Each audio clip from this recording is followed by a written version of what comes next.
Hello everyone, আজকে আমি আপনাদের মাথায় একটা কোশ্চেন তুলে দেই যে পৃথিবীতে এত বড় বড় ডেভেলপার থাকা সত্ত্বেও পৃথিবীতে এত প্রকার ল্যাঙ্গুয়েজ কেন?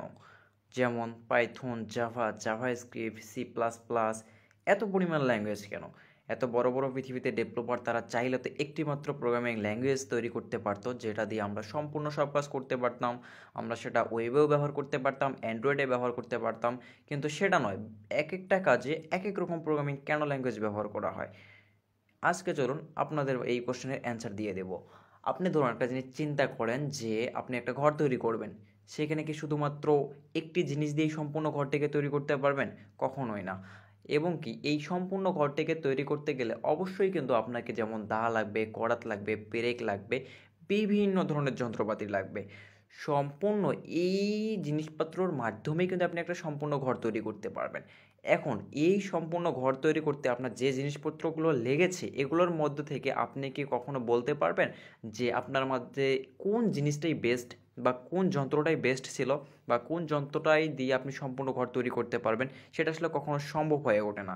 কারণ একটা জিনিস সম্পূর্ণ তৈরি করতে গেলে সেটাকে অবশ্যই বিভিন্ন স্তরে বা বিভিন্ন যন্ত্রপাতির সাহায্য নিয়ে কিন্তু সম্পূর্ণ ঘরটাকে তৈরি করতে হবে।